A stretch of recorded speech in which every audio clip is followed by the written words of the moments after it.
The NBA has morphed into a numbers game. Every possession is measured, dissected, and fed into analytics programs that spit out so-called perfect strategies. Teams want players who can bomb away from three, rack up the highest player efficiency rating, and hit all the advanced benchmarks that guarantee wins on spreadsheets. From Houston's Morey-ball revolution to the league-wide obsession with shot charts, it seems like the data is now the ultimate authority. If the metrics say it works, that's enough for most teams.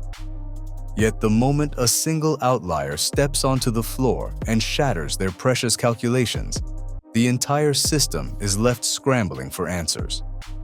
One name keeps popping up when it comes to defying analytics: Jimmy Butler. By the numbers, he's not a remarkable three-point marksman. He's not an explosive dunk machine who fills the highlight reels every night. He doesn't post the monstrous averages we see from other superstars chasing MVP votes. In a league addicted to big data, he's basically invisible to anyone relying solely on algorithms. But look closer, and a paradox appears. Every squad he joins makes a deep playoff run. Every team that doubts his impact ends up regretting letting him go. For someone who's supposedly average, Jimmy keeps rewriting the story in ways no one saw coming. How can a guy with middling stats keep unlocking new levels of success for entire franchises? You'd think an organization looking for that missing piece would be thrilled to land him. Yet, over the years, so many front offices have shrugged him off. Minnesota parted ways with him. Philadelphia seemed hesitant to keep him around. Even fans occasionally label him overrated because the scoreboard alone doesn't shout megastar. But these people are forgetting the key truth about sports and life in general. Not everything that matters can be captured by numbers. If you want the perfect example of a basketball culture dictated by data, look no further than the Golden State Warriors. Their modern dynasty was built on a barrage of three-pointers, exploiting the fact that beyond-the-arc shots yield more value per attempt. That's when the franchise did something that left plenty of people scratching their heads.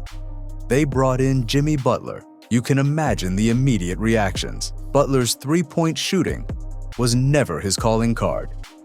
He wasn't a walking triple-double like Luka, or a nightly 40-point threat like Prime Harden. So, on paper, he seemed like a strange addition to a team whose identity was built on volume shooting from deep. Critics online joked that the Warriors needed more snipers, not another mid-range attacker. Some fans claimed Jimmy's best days were behind him. After all, at 35, nobody was expecting him to rewrite the record books. But the moment he set foot in the Chase Center locker room, something strange happened. The Warriors started winning, again and again. They rattled off a series of victories that stunned the league. Opponents who had breezed past them just weeks earlier suddenly found themselves smothered by a Warriors team playing with renewed energy. The analytics, ironically, still didn't favor Jimmy's shot selection. His effective field goal percentage hovered around numbers that usually draw criticism. But guess what? The scoreboard read in Golden State's favor more often than not. Night after night, Butler brought intensity on defense, facilitated plays in crunch time, and hit those bad shots that analytics experts love to hate. So how do you explain a scenario where the data says, this guy isn't that efficient, but the results on the court scream otherwise? The easiest way to explain it is the intangible factor, the stuff analytics can't measure. There's no column in the box score for how often a player orchestrates a better defensive rotation, or how his presence alone discourages lazy possessions. There's no advanced stat that accurately captures the intimidation factor of a player who stares down an opponent at the free throw line, letting him know that the next 48 minutes will be the hardest of his life. That's the realm Jimmy Butler thrives in. He drags teammates into the fight, whether they like it or not, and demands they give everything they have. This is the man who famously dominated a practice in Minnesota by teaming up with the team's bench warmers and beating the starters, all while trash talking them into oblivion. That's not a recipe for a friendly locker room, but it is a recipe for winning if the rest of the team buys in. Sometimes that approach causes friction. People love to dredge up controversies about Butler being difficult or too intense. Rumors surfaced about shouting matches in practice. Accusations surfaced of him forcing younger players to toughen up or get out. While some of these stories might be exaggerated, there's a kernel of truth. Butler's not there to coddle anybody. He's there to win. And if that means stepping on a few toes, so be it. To some, that's a glaring negative. To others, like the Miami Heat organization, and now Golden State, that's exactly what they needed. The Heat thrived off that dog mentality, riding it all the way to an unexpected finals appearance in 2020 and a series of deep playoff runs. Golden State, a culture built on unity and sharing the ball, discovered that injecting Jimmy's iron will into that system created a fresh spark. Ask any star who faced Butler when the stakes were highest, and you'll see the same respect. In the 2020 finals, he dragged a wounded Heat roster into battle against the mighty Los Angeles Lakers. With key players injured, it looked like a recipe for a quick series.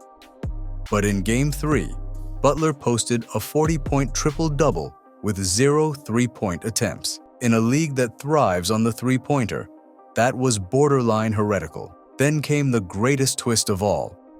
He looked at LeBron James, the man who'd been to 8 straight finals, and told him, "You're in trouble." People rewound the footage just to confirm those words. He had the nerve to talk trash to a 4-time champion while playing alongside undrafted guys and an injured starting lineup.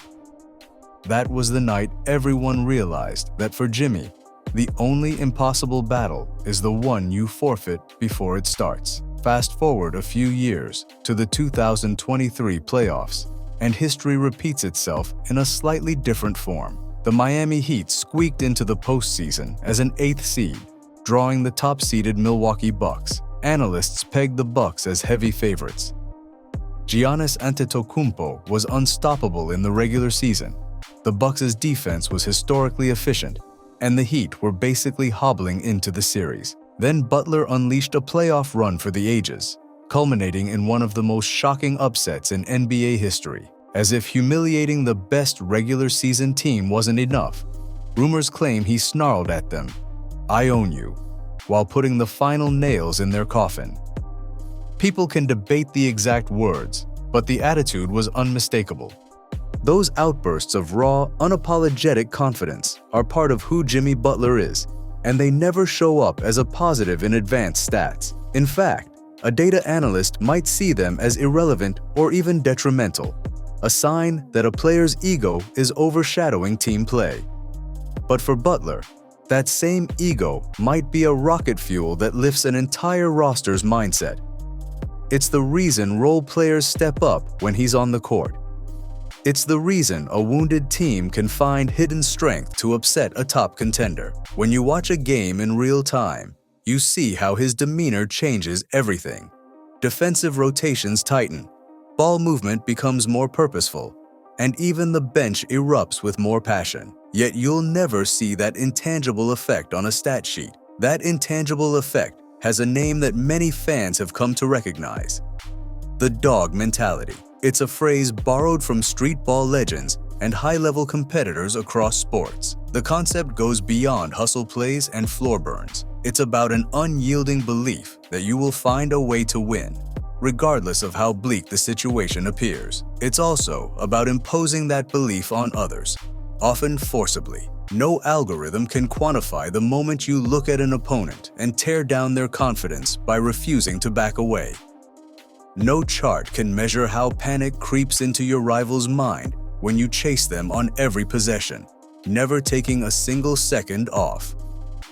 But the numbers are only part of the puzzle. They tell you where a player is likely to succeed, but not always why or how. They reveal tendencies and probabilities, but never the fire in a player's soul, or how a single act of willpower can tilt a game's momentum. Jimmy Butler stands at the crossroads of that debate. To some analytics-obsessed GMs, he's too old, too inefficient, and too headstrong. They see only what the spreadsheets say. To teams that have actually gone into battle with him, He's the intangible factor that can take you from a scrappy underdog to a finals contender. Ask the fans in Miami who still celebrate those improbable playoff runs. Ask the veteran Warriors now, remembering what it feels like to string together double-digit winning streaks. Ask the younger players who learned more in one season under Jimmy's no-nonsense leadership than they did in multiple seasons under other so-called stars. Somewhere between the lines of data and the reality on the hardwood, there's a space analytics can't fully explain, and Butler owns it. Butler is living proof that the real magic happens in those undefinable areas, where every intangible bursts into the open at just the right moment. So here's the final takeaway. Don't let numbers alone define you. Whether you're an athlete, an entrepreneur, a student, or anyone else with a goal in sight, the world will always churn out metrics to tell you where you stand. It'll label you average, below standard, or overqualified, without considering the hidden fire in your gut. Be like Jimmy Butler. Take that label and shred it. Prove that you're more than a line on someone's spreadsheet. If a 35-year-old forward with so-called declining stats can resurrect an NBA powerhouse and send shockwaves through the league, imagine what you can do in your own arena. It starts with believing that no statistic can measure your heart. It continues with the will to show up day after day, no matter what the odds or the experts say. And that's something analytics will never fully capture. Because in the end, greatness isn't calculated, it's created.